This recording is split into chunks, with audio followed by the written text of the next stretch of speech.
Okay, let's get started. Welcome to the World Affairs Council Upstate, America and the World online lecture series today. We appreciate your time in joining us, and we hope we can bring you a fabulous presentation that is both educational and helps you ask your own questions. To that end, please remember that questions will be typed in via the chat function and then given to our speaker by our moderator. Today's event on foreign policy in the crosshairs is going to be as fact-based and academic as possible. Our goal is to bring you a very non-political, non-biased view as much as possible. Our organization as a 501c3 is non-political and non-partisan, so please keep your questions in that spirit as well. If you're not a member of the World Affairs Council Upstate or Upstate International, we invite you to check us out at upstateinternational.org. All of these events are part of a broader organization goal, which is to engage both our region, our local community, and you as individuals in the world. We love to celebrate international cultures and the diversity that lives in the upstate of South Carolina. So check us out. And we hope you'll attend here in the near future. At the end of this, we'll talk about our next upcoming event. Right now, I'd like to introduce our chairman of the World Affairs Council Upstate Steering Board, Mr. Rob Rowan, who will talk to you about our speakers. I'm so glad to be here to put this webinar on. It is really an exciting one. And this is the first in a three-part series. This one is going to be with Ambassador John Herbst, dealing with foreign policy and world issues, and John Bolton. But I want you to know a little bit about the other two. Our second will be retired Marine four-star General John Allen, who's currently president of the Brookings Institute, maybe talking about leadership in these turbulent times. Then our third one is two people involved in NGO working internationally in 27 countries, David Weiss and Carrie Hessler-Radelet, and they will be talking about how COVID-19 has been a profound issue in the world, and then it'll be a really interesting talk. So there are costs to presenting these, so I invite you to participate in helping us.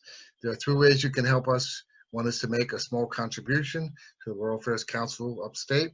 The second is to be a sponsor from either your business or personally.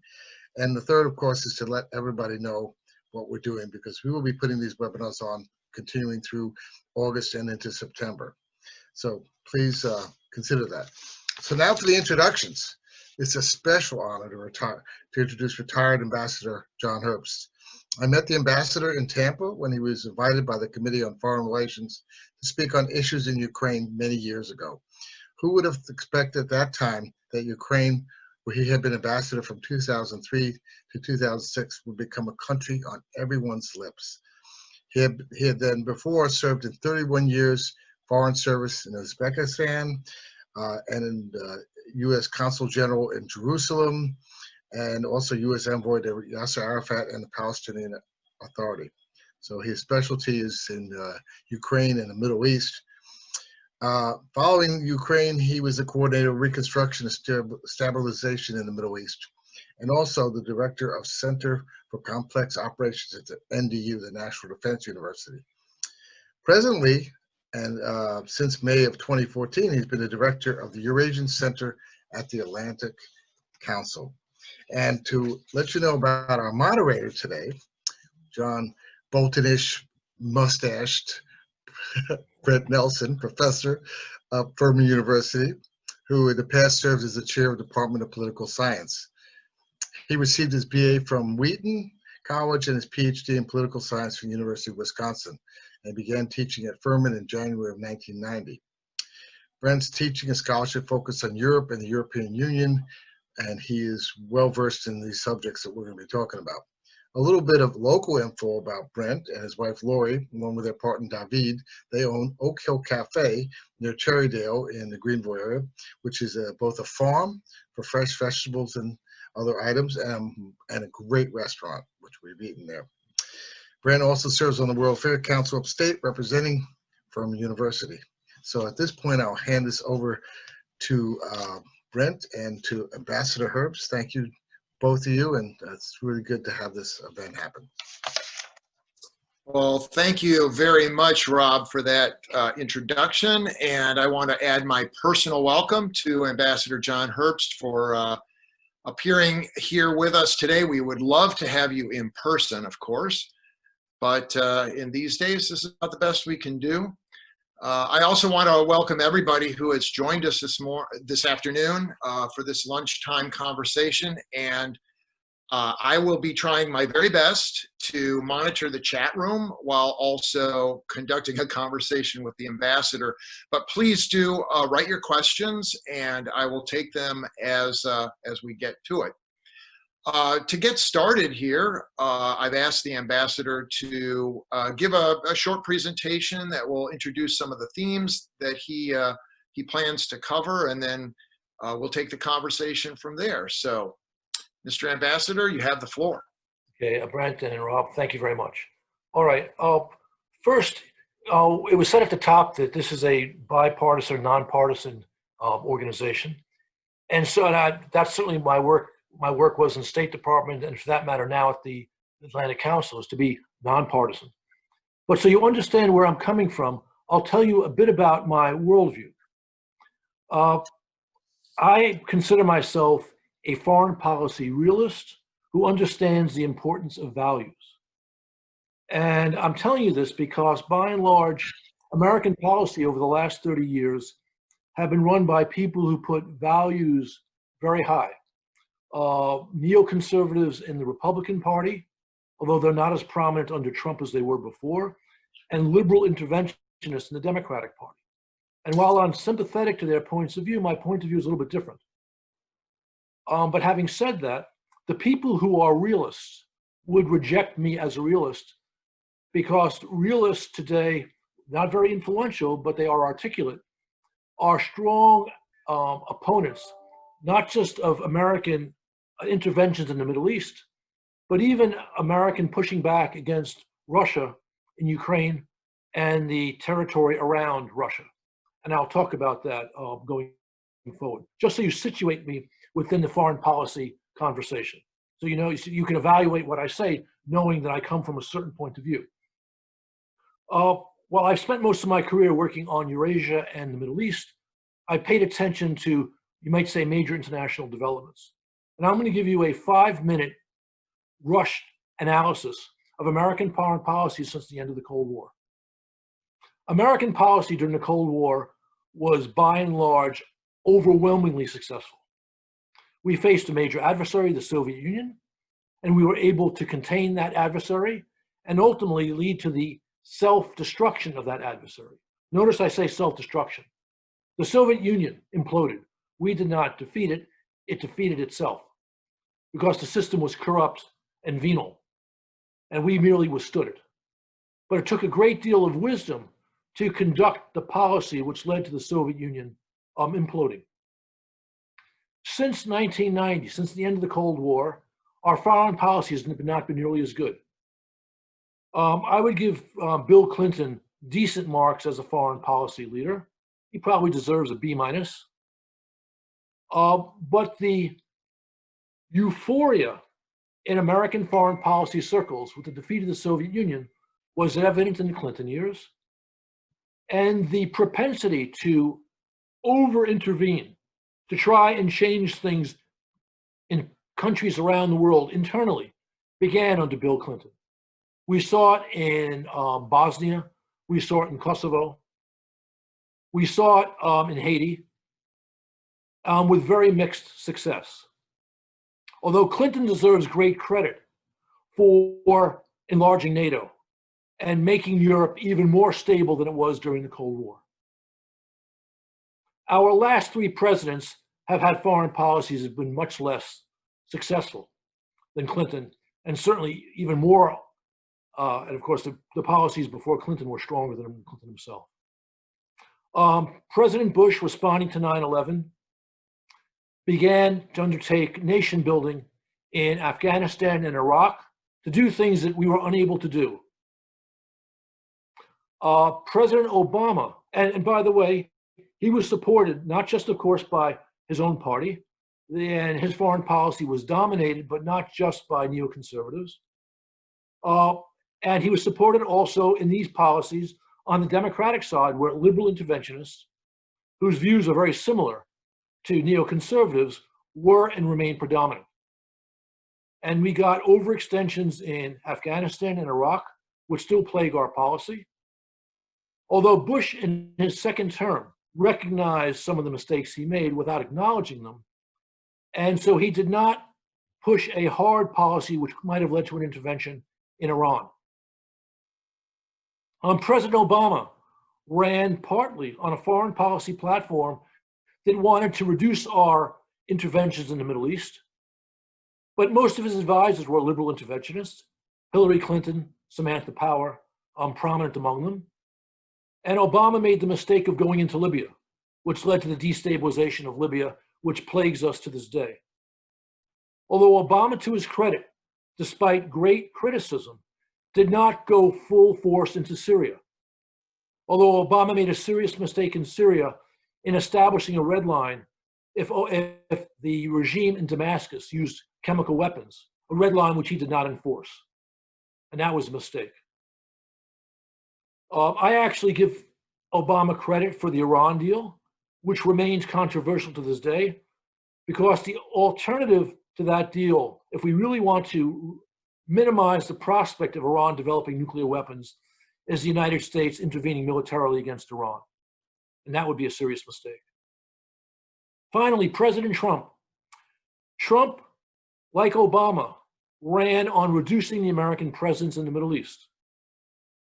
And he has had a little bit of success with that, but only a little bit, because most of his advisors don't agree with that. Trump, though, has an additional serious flaw, which is he does not recognize the importance of alliances. He does not recognize that even though we do subsidize NATO, which we should not, and Trump has been smart to push hard for NATO to pick more of its foreign policy burden, and us to pick up less of that, Trump doesn't realize that NATO has guaranteed stability in Europe, guaranteed the absence, prevented great power war, which is very much an American interest. And Trump has had a peculiar sympathy, affinity for Putin and for strong men more broadly around the world, which is manifestly not in our interest. But Trump's advisors are by and large very good when it comes to Russia, very good on the question of Ukraine, which is largely a Russia question for us. And our policy on Russia has not been weak, despite the president's peculiar preferences. So that's my worldview. Bolton. First, let me say that I know Bolton, not well, but I've had contact with him, some serious professional contact, especially when I was ambassador in Uzbekistan right after 9/11. I respect him greatly. He is not a neoconservative. He is a hard power nationalist, a little bit like Rumsfeld, who shares a great many, I would say, views with the neoconservatives. Among that is the inability to recognize the limits of American military power. So Bolton is in favor of a much harsher policy towards Iran than I am.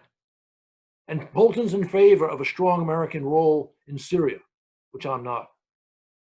My personal view, which is why I consider myself a realist, is that the liberal interventionists on the Democratic side, the neoconservatives, and the hard nationalists on the Republican side of the Bolton stripe have proved unable to learn from the failures of American policy since 9/11. And that has fueled isolationism in parts of the Republican Party. And you see that in the broader public conversation, for example, with Tucker Carlson on Fox News, who very much pushes that what I would call not an isolationist policy, but a quasi-isolationist policy. But I respect Bolton as a smart man, very articulate. His book, by the way, I highly recommend. He writes well. He has a wonderful sense of humor, which you would not know if you did not read his book. Lots of humorous asides. It's an easy read, and he gives you a good view, a good insider view of the Trump White House. And some of the things I'll just pull out of the book for your consideration. We all heard about Trump's lack of discipline. Bolton gives many, many examples of that, how there's not a true interagency process to get views to the president in a systematic way. The president operating on his gut and therefore tactically making 180-degree returns on a fairly regular basis. He also provides evidence of something we've known from reading the papers over the past 3.5 years, that the president's advisors often do not agree with him. And that's one of the reasons why our policy on Russia has been pretty good under Trump, because his advisors have a very clear-eyed understanding that Putin is a belligerent actor trying to undermine American interests globally. He talks about the phrase he uses to describe those advisors is the axis of adults. In other words, reining in President Trump's tendencies, which they do not see as positive in terms of American national interests. And there are just lots of good anecdotes in that book to give a feel for policy under the past under President Trump. With that, I'll be happy to answer first Brent's questions and then audience questions. Well, thank you, Mr. Ambassador. I think we'll probably go back and forth a little bit, but I will start out, and I'd like to follow up a little bit on Bolton's book, since you ended with that, and a lot of people are interested in that. You gave us some general idea of what you found interesting, but did you find anything particular, some particular incident or some particular theme that he brings out that was particularly interesting to you as you read the book and know something about the policymaking process? Well, it was really interesting, his description of how policy would move one day to the other, whether it was regarding North Korea, regarding Syria, regarding Afghanistan. And in fact, I would say there are no truly new headlines in this book, but he gives you a smart insider's detailed understanding of what was happening. Things we kind of, if you follow foreign policy closely and you read, the major newspapers, you had a pretty good sense of this before Bolton's book. But Bolton gives you the clear insider edge. And again, he's a very smart man, and he writes well and clearly. Mm-hmm. And he doesn't disguise his views. The Bolton you knew of before you read the book is the Bolton you saw. Although again, that sense of humor to me was a very pleasant surprise. And maybe I shouldn't have been surprised. Mm-hmm. What do you see as the difference between the Trump-Pompeo foreign policy and maybe the Bolton foreign policy? There's been much made after the book was, or after actually Bolton left office, that they really did not see eye to eye on foreign policy issues. So how would you characterize the difference? Well, Bolton is not kind in his book to some of his colleagues, but I would not say he was unkind to Pompeo. It seems if Bolton's book can be taken at face value, and I think, well, my understanding of Pompeo as well as of Bolton before I read the book is very much my understanding of them after having read it. I think they agreed, I don't know, 85, 90% of the time. Mm-hmm. But Bolton's character is to be a little bit tougher, a little bit more forthright. And Pompeo would trim his sails, but maybe that's because Pompeo still wanted to remain Secretary of State. Mm-hmm. And I see no problem with that. And let me make a point right now. As you mentioned when I was introduced, I spent a lot of my time working even now on Ukraine and Russia. Mm-hmm. And I'm one of the few senior Foreign Service officers who has not criticized not criticized Pompeo for standing up more forthrightly for our former ambassador in Ukraine, Marie Yovanovitch, who was a first-rate ambassador, a first-rate Foreign Service officer, who Trump unfairly dismissed. Mm-hmm. And I defended Pompeo multiple times. One, because I know behind the scenes he tried to help her. And two, because I realized he was pursuing the right policies on Russia and Ukraine. So it was good for the United States that Pompeo was Secretary of State. And so for him to fall on a sword over an ambassador who was unfairly trashed, and a friend of mine, I thought would not have been in the national interest. Yeah, so, well, let's go to Ukraine. Let's talk about that right now. So you were succeeded by a couple of very important players in the recent impeachment hearings. Well, Maria Ivanovich and Bill Taylor was the other one. So you know both of them fairly well, I'm assuming. How did you, I'm sorry? They're both friends. They're both friends.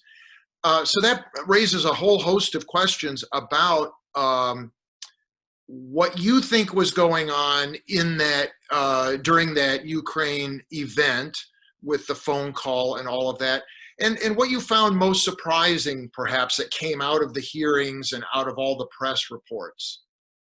I followed this very closely. And you might say, well, the simple story is that some venal people were pushing to get rid of some venal people outside of the US government, were pushing to remove our ambassador in Ukraine, Maria Ivanovich, because I saw her as an obstacle to their business interests. And they were able to persuade politicians of some stature that she was acting against President Trump, which is baloney, and that Vice President Biden activities in Ukraine had at least a taint of corruption. And these themes were pushed against, I would say, any fair reading of the evidence and any understanding of Ukraine. And they led to the dismissal of an ambassador and the willingness to use American assistance to persuade the Ukrainian government to do an investigation into Biden. It was a disgrace, this whole process. And the so-called evidence used to push the theme that something untoward was done by Vice President Biden, and I'm not in any way justifying Hunter Biden's activities, business activities in Ukraine when I say this, all the so-called evidence was based upon deeply, deeply suspect figures in Ukraine. Figures who may have had important jobs, but they were either corrupt individuals or they were individuals who had a motivation of revenge pushing their themes. So the former prosecutor general in Ukraine, Shokin, has a corruption problem. Lutsenko, whom I knew well, had a problem. He was angry at the embassy because they realized he was not a reformer. They did not treat him as a reformer when he was in that job. And the fact that these were the folks whose evidence was relied upon and no one checked with people who really knew Ukraine demonstrates this was a bad story. It's unfortunate it became politicized. I think you can criticize the efforts to impeach the president over it because the assistance was only held up for a few weeks at most. But what was done was wrong. It cut against American interests. And again, it had an effect on the career of a wonderful official who's doing a great job. And by the way, Pompeo in the Bolton book says these charges had zero evidence. They were baseless. And of course, he was right. Yeah. Well, this leads to one of the questions that's been offered in the chat. Oh, by the way, excuse me. Let me say something. Yeah. For anyone in the audience, what I just said now, I've said publicly over the past 6 or 8 or more months. And I've been criticized, so I'm telling you now so you hear this, because my center for 3 years received some money from the company where Hunter Biden worked. We received money from many people and many organizations, and we received some money from that. And I've never hidden this. We've made this clear. And we were criticized for that. And we were told, therefore, that the views that we express are suspect. I understand we were criticized for taking that money, and I can talk about that, but just so you know, I'm not hiding that. Okay. Okay. Fair enough. Okay. So we had one question here about President Obama's, the previous administration, policy towards Ukraine. Why, in your opinion, did Obama not approve military equipment sales to Ukraine during the democratic upheaval, Okay. and during the war with Russia? Okay. I'm going to give you a long answer to that.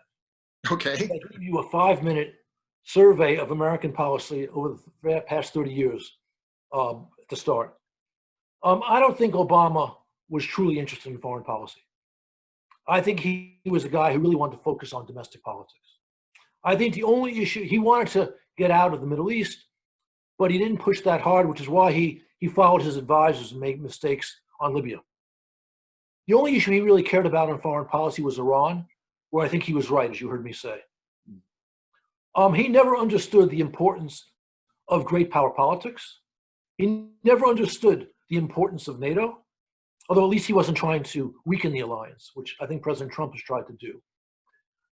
So when Russia began its invasion of Ukraine, when Russia took Crimea, and then began its war in Donbass, Obama didn't understand that vital American interests were at stake. That's why he did not want to give military aid to Ukraine. And he also was listening to the Europeans, principally Chancellor Merkel, who argued against it. By the way, the Atlantic Council, with me in the vanguard, was pushing hard ever since the Russian invasion to send weapons to Ukraine. And I credit Trump for sending the weapons that Obama refused to send. Mm-hmm. That's why Obama did not do that. Yeah. Well, good. Also, this is also comes from the chat, and it relates to the Ukraine issue, but also Bolton himself. Why is it in this administration so many people seem to come and leave within a few months? That, I think, speaks to the idiosyncrasies of President Trump. Certainly, it's an honor and a privilege to serve at senior levels in the U.S. government on national security issues. So it's a great attraction. And people believe they can do some good in these positions, correctly so. But President Trump demands, as all leaders demand, loyalty. And sometimes, let's say his idiosyncratic behavior makes it hard for someone to remain loyal across the board. Mm-hmm. And this leads to some issues. And again, keep in mind that some of President Trump's predispositions cut against, I would say, American interest, national interest. Again, I think a strong NATO with American leadership is a critical interest of the United States. President Trump doesn't seem to understand that. I think pushing back against Russia and China is a strong American national interest. I think Trump gets that in connection with China, and I give him credit for that. He's been better on China than his predecessors, both Bush and Obama, but he hasn't really gotten that with Russia. And so his advisors will clash with Trump on that.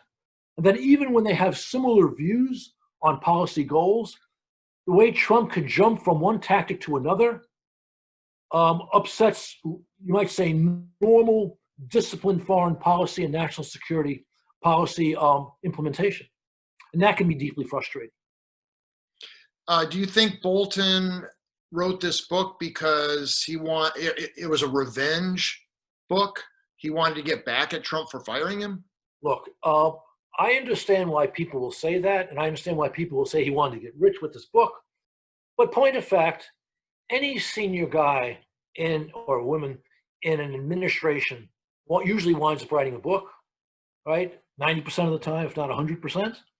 And we want them to write that book because we want to know what they had to say and what they saw. And a person with Bolton's strong policy views, who's been in the public limelight for 30 or so years, of course is going to do that. So I think let's put the quote unquote tawdry motives to the side, welcome the fact that he wrote the book, Criticize it if you don't like it. But, we live in a culture now where going after people for having views that you don't like is all too common. And I think it's deeply unfortunate. Mm-hmm. Mm-hmm. I disagree with Bolton on a lot, but I respect him. Yeah. And I think that's the right way to go with most people, almost all people. Yeah. Well, good. Well said. A couple more questions on Ukraine and really maybe the region generally. First of all, for Americans who aren't as familiar with, say, Central and Eastern Europe, why should Americans even care about our relationship with Ukraine? Okay. I'm going to give you the most important reason. If you want, I can give you other reasons as well. Ukraine is a large country in size. It's the largest country, which is only totally within Europe, has a population of 40 plus million people. They have great, you might say, scientific and mathematical skills. So it's a country that we would like to have on our side. Russia under Putin is pursuing a revisionist foreign policy designed to upend the security arrangements established first at the end of World War II and then at the end of the Cold War. Those security arrangements are based upon the notion that all countries should have the right to be fully sovereign, in other words, to determine their own policies, to be secure within their national borders, to have territorial integrity, and to have the right to choose their own friends, their own alliances, and their own political systems.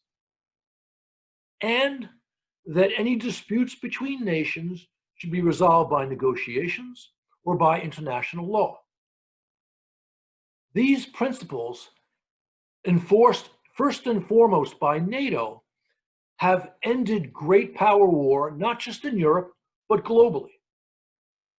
The 20th century was the century of great power war, World Wars I and II, right? And you're a history professor. You know that how many people died in World War II? 50 million? How many people died in World War I? 10 or 15 or 20, right? How much of the world economy was destroyed? NATO has prevented that. The whole global order, including the global economic system, has prevented that. Moscow wants to overturn it. Putin has said multiple times, international order, new rules or no rules. He invaded Georgia in 2008 because he didn't like the fact that Georgia wants to align with the West. He's doing the same in Ukraine. Our support for Ukraine in terms of military assistance, economic aid tied to reform, and sanctions on Moscow make Moscow's war in Donbass costly for the Kremlin. Moscow, if it wins in Ukraine, has no reason not to be provocative. For example, in the Baltic states, where we have a treaty obligation to defend them with American lives. You want to stop Putin's assault in Europe, where we have to defend our allies, make him pay a high price in Ukraine. This is a critical interest for us, and it does not cost much. And this is very different from our misbegotten adventures in the Middle East, because with all the flaws of the Ukrainian government, it is ultimately competent. They run a country which works, and they are able to defend themselves against Russia with our help. That's why. It's inexpensive for us. It makes Putin pay a heavy price. So let's make him pay a heavy price. Let's keep him bogged down in Donbass until he leaves. Do you think Putin has been strengthened by the recent referendum result where he gets to essentially be president for life? Or do you think that's a sign of kind of stagnation within the leadership of Russia, and you're going to see a less strong Russia come out of all of this? Russia is in a period of stagnation. The Russian economy, even before the war in Ukraine, even before the cratering of oil prices, the Russian economy in 2012 and in 2013, when oil was over $100 a barrel, was growing at the rate of 1%, maximum 2%. Uh, Putin's policies when he first became president of macroeconomic reform were excellent. He balanced the budget, he established a fund, a rainy day fund, but his microeconomic policies, which permit corruption on a massive scale, are killing the country's economy. Russia has world-class scientific talent, but cannot produce world-class tech firms because of corruption. And without serious economic reform, Russia is going to continue to stagnate. And as a result of Putin's aggressive foreign policies, he faces Western sanctions, which are costing his economy, according to the IMF, 1% a year approximately. The referendum is a sign of weakness. According to opinion polls in Russia, the seizure of Crimea in 2014 led to a big boost in his popularity. That boost is now all gone. His popularity numbers, according to official statistics, are in the 50% range, which is not bad by Western standards, but one, we don't believe those statistics are truly honest. Because what Russian in his right mind is going to tell some pollster they don't know that they don't like the president of Russia? And there are other polls indicating serious reservations in Russia about the future of the country. So the referendum, excuse me, it's not a referendum under Russian law. It was a plebiscite. It took 7 days to occur. That allowed for all sorts of manipulation. The vehicle for this was a sign of weakness. I think the Putin regime could last for another decade, but it's going to last becoming increasingly incompetent. And it's becoming less of a danger to us because a country can only be a great power if it has an economy that works. And the Russian economy, I'm not saying it's not working, but it is not thriving. And once we get past COVID, our economy is going to recover. The EU economy is going to recover. The Chinese economy remains a colossus, although not as strong as it seems, and we can talk about that too.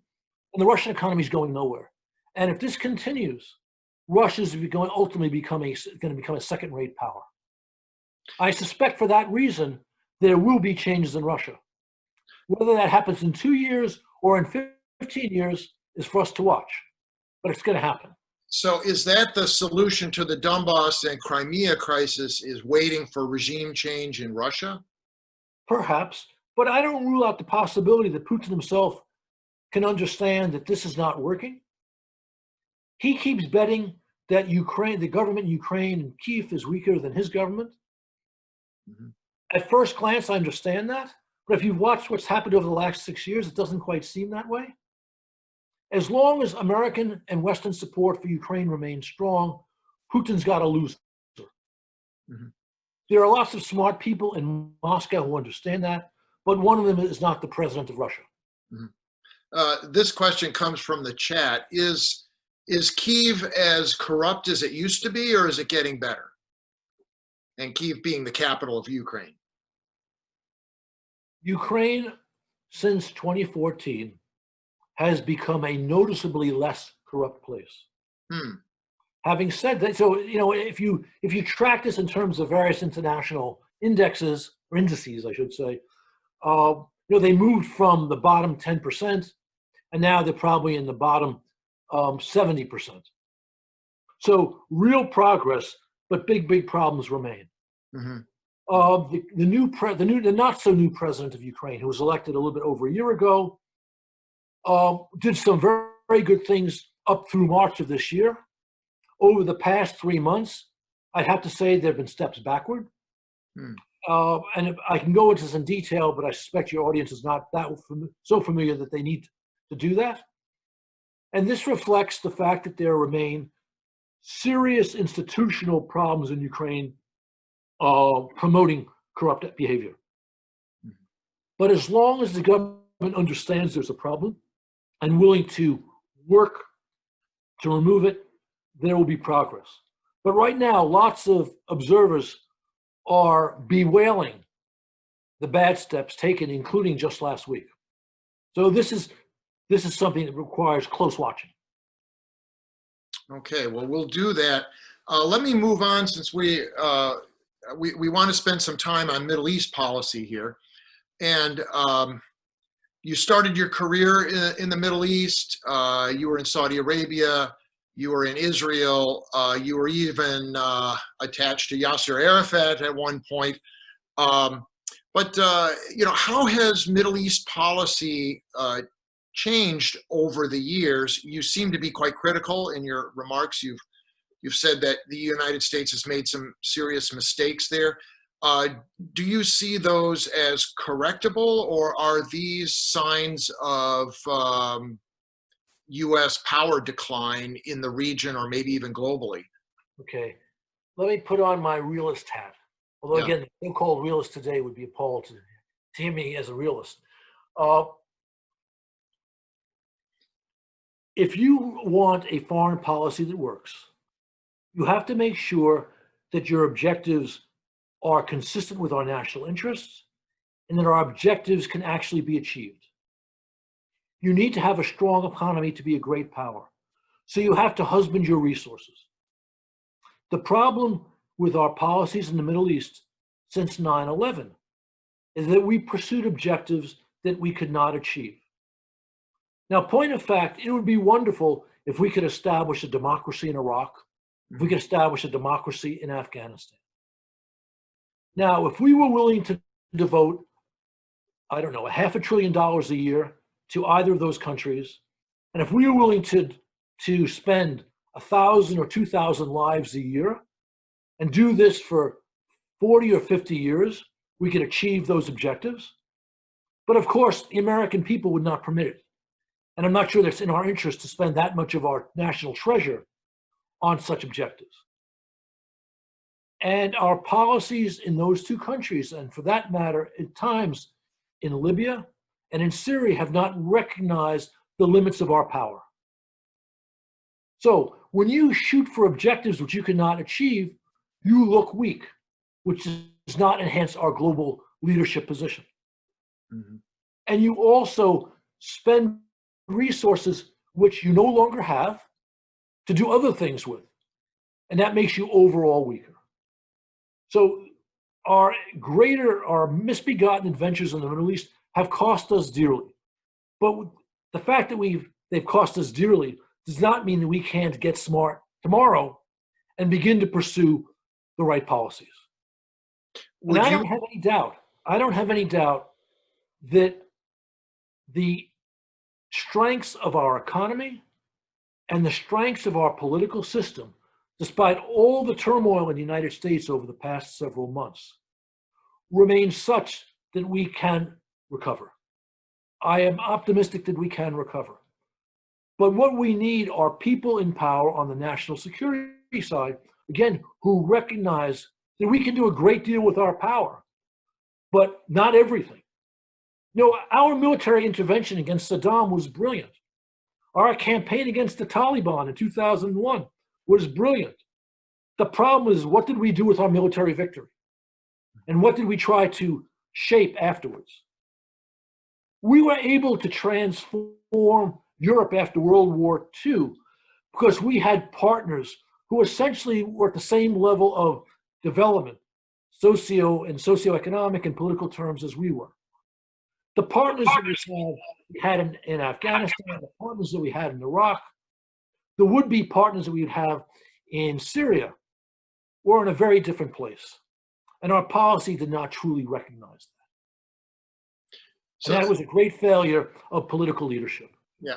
So this raises the very important question of the relationship between America's military hard power and our soft power resources.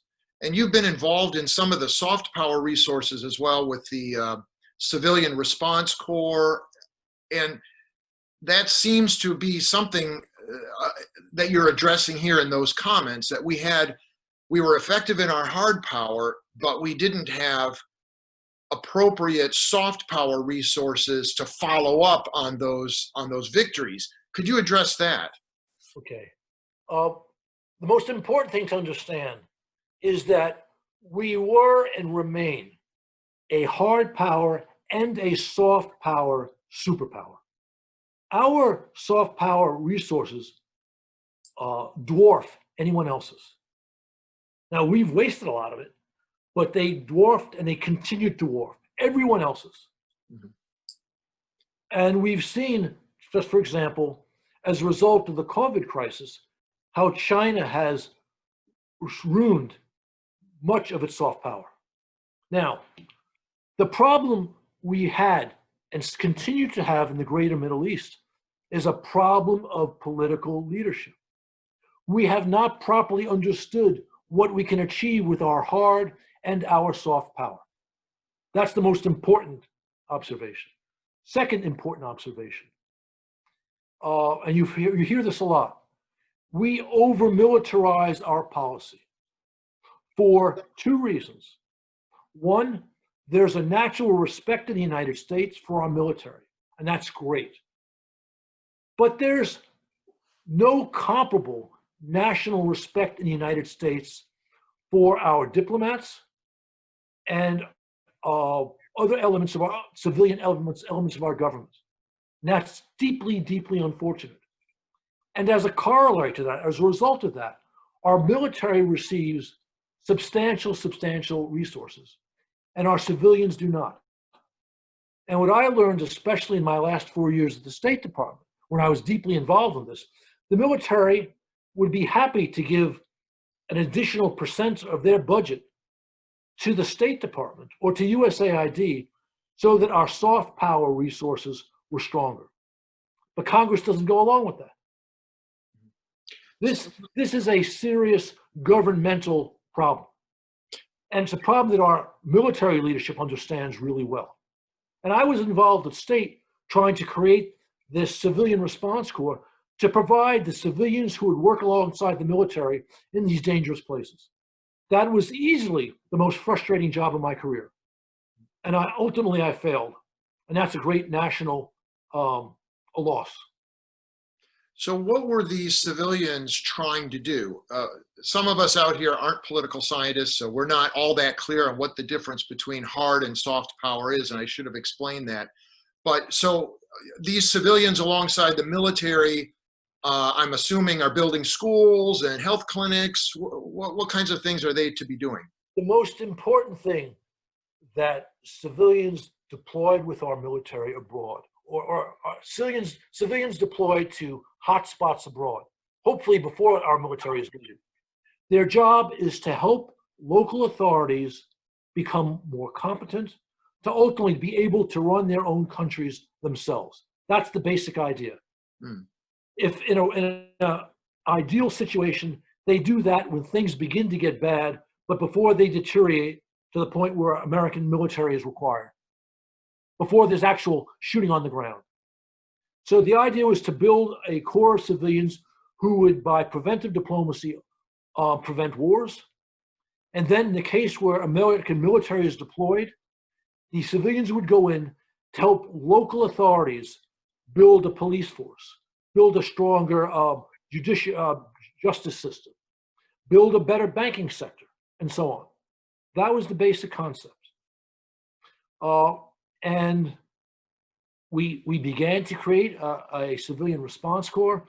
On my watch in the late aughts, 2008, 2009, we finally got some real money in my third year in that job. By real money, I mean like $150 million, which again is nothing for the Pentagon, but real money for the State Department. We had over 1,000 experts, deployable experts, and then the whole thing went away, unfortunately. Mm. Part of that was a result of, I would say, poor leadership in the Obama administration. Especially Hillary Clinton, as Secretary of State, kind of understood the importance of this. Kerry, not so much. Mm-hmm. Anyway. Would you pull out of Afghanistan? Do you think we should have any troops there? I think that we made a serious mistake. Some point, I think it was 2003, 2004, when we began to sort of help build a new state in Afghanistan, move towards nation building. You can make an argument then, and you can make an argument even now, to maintain a residual presence in Afghanistan, essentially of special forces, with some air power, supported by air power at sea. And those special forces would be there for counter-terrorist operations, to make sure that terrorists do not reestablish themselves in Afghanistan, even if the Taliban takes over. You might also be able to do this by removing all of our forces, but that's basically the approach we have to take in Afghanistan. We got one question on the chat. Would there be, in your opinion, would you agree that a more judicious blending of hard and soft power should be the future of American foreign policy? Absolutely. And again, since military leaders in the United States somehow command greater respect than their diplomatic colleagues, our military, our 4 stars, our 3 stars, all understand this. Mm-hmm. And a lot of them advocate for this. My best allies, my most important allies when I was working these issues in the State Department, were the combat commanders and senior civilians at the DOD. Hmm. I mean, Rumsfeld was very helpful when I was trying to get this done. Eric Edelman under Bush, Michelle Flournoy under Obama were very helpful. They were the undersecretaries of defense. They all got this. Yeah. And the combatant commanders, Petraeus, Stavridis, all of them. So let's begin to wrap this up by looking at the future a little bit. What do you see as the difference between Trump's approach to foreign policy and Joe Biden's approach? And of course, he's got a long history of foreign policy dealings, both in the Senate and as vice president. So yeah, look forward to November and beyond. On foreign policy, I try to be nonpartisan. Although again, so your audience understands, only once in my life, I mean, I've been out of the State Department now for almost 10 years. Only once did I sign a letter criticizing a presidential candidate, and that was in September of 2016, when I signed a letter which criticized Trump principally over NATO. And I would say that on the most important foreign policy issues, on 2 of the most important foreign policy issues, Biden basically has it right. Biden on the alliance, on NATO, gets it, that NATO is critical for our interests, that we want to support NATO, and we want to have a leadership role in NATO. This is vital to stability, which is to stability and therefore prosperity. Although I would give Trump higher marks on pushing the alliance to spend more on defense. Biden is very sound on the Russia threat. And Biden, by the way, in the Obama administration, wanted to send weapons to Ukraine, but of course he was overridden by his boss. Whereas Trump, while Trump's policy has been pretty good, his instincts are not very good. And Trump's performance at the Helsinki summit with Putin was a little bit embarrassing. So I'd give Biden an edge on that. I would give Trump an edge on China. Biden never talked tough on China until after Trump began to. And I was a little disappointed after Trump was talking tough on China following COVID, that Biden wasted time saying, well, Trump should not be referring to this as the China virus, a secondary or tertiary issue. Biden was playing identity politics when there were strong foreign policy interests at stake.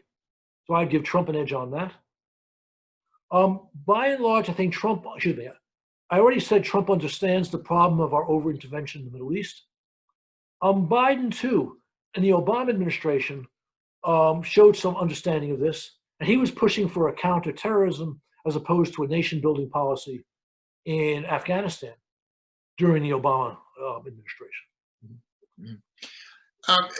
Speaking of China, and thinking about Biden's approach would be more multilateral. Right.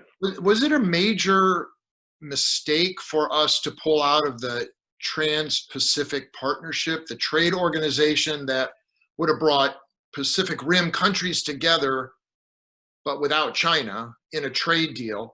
Or was that just so flawed that it couldn't do the kinds of community building things that we needed in a foreign policy against China? I think it was clearly a mistake. Look, I am a strong believer in American interests, and I spent a good part of my life rolling my eyes about the UN and the EU. But the UN and the EU are nonetheless on the international landscape.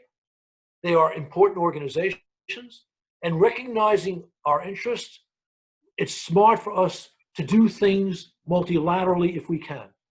That does not mean we have to follow dictates of either the UN or the EU, but we should be working with these organizations. And the Trans-Pacific Trade Agreement was very much in our interest, principally to counteract China. Point of fact, at the time that we pulled out, it seemed like a bigger mistake than it is today. And the reason for that is that China's warts are now more evident to the world, especially in light of COVID-19. And of course, China's become much more belligerent international actor. And the world can see the way China's been beating up on the Philippines and on Vietnam, sending very clear messages. So even our own serious mistakes in the greater Middle East, which tarnished our brand, tarnished our image, probably have not been as damning for our image as China's bully boy tactics have been for its. We have one question here from, I believe, a student who says, how can I get involved in becoming a State Department official or diplomat? Well, I get these questions all the time, so I'm delighted to have it. You become a diplomat by taking the Foreign Service exam, which you can take once a year. And I strongly recommend, if you're interested in this, do it. Don't be surprised if you don't pass it on your first time, or even your second time. I failed my first time. It took me my second to get in. And I know lots of people got in after the third or the sixth time taking the exam. Mm-hmm. It's a wonderful career. It has its frustrations, but it's a wonderful career. Well, I have several friends, and many Furman students have gone on to diplomatic careers in the State Department, and so I certainly endorse that. If you like living overseas and doing great patriotic work, it's a great career. All right, I am just cleaning up the last few questions. I mean, we've touched on a lot of these questions. There's one here on peace in the Middle East. Can we find peace in the Middle East if only, can Israel and Palestine find peace in the Middle East if there's only one of those two deciding the issue on the West Bank? I'm assuming Israel. I think that the Trump administration has given great gifts to the Netanyahu government at the cost of our interest in the region. There was I saw no gain for the United States in recognizing Jerusalem as Israel's capital, and no gain for the United States in allowing Israel to annex parts of the West Bank. Those are issues which should have been which should be decided in negotiations with the Palestinians. And I don't understand why President Trump did that. But certainly that was not good for our position in the Middle East. What do you make of the issue of the Russians paying bounties for American deaths in Afghanistan? First, let me say that there are stories that this is what's happened, and there's apparently intel suggesting that. I think it's quite possible that it's true, but I don't know that for certain. One of the reasons, as someone who is outside of the government, so I no longer have a top secret classification, and I don't have access to these documents.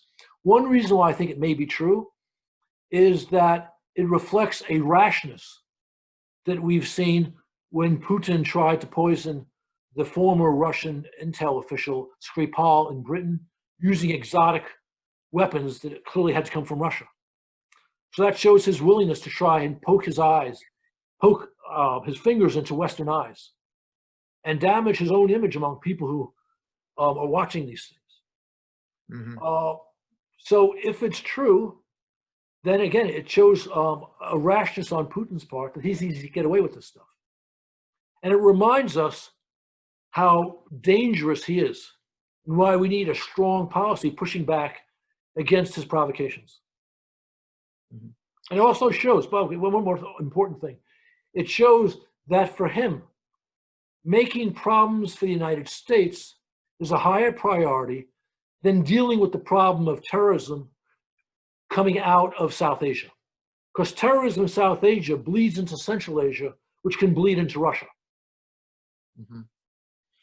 Do you have a favorite foreign policy thinker that you read or listen to a lot? I know there are a number of at Atlantic Council, but do you have someone in mind that you would recommend to your audience to pay close attention to? Well, I think I always tell people, if you want to understand foreign policy, read Henry Kissinger, read his books, read especially the second volume of his memoirs to understand how the Middle East works. Absolutely brilliant, his diplomacy there. Read his book called Diplomacy. Mhm. He's a little bit, I don't think he's tough enough on Russia or China. So I don't take his views uncritically, but an extremely smart man, a great statesman. I always thought Zbigniew Brzezinski was also worth reading, although of course he's no longer with us. Mhm. Those are the two people you should read, and I strongly recommend. Well, if you read their entire corpus, it would be a long time before you emerged from your office, because those guys could write some long books. Correct. Yeah, that's good.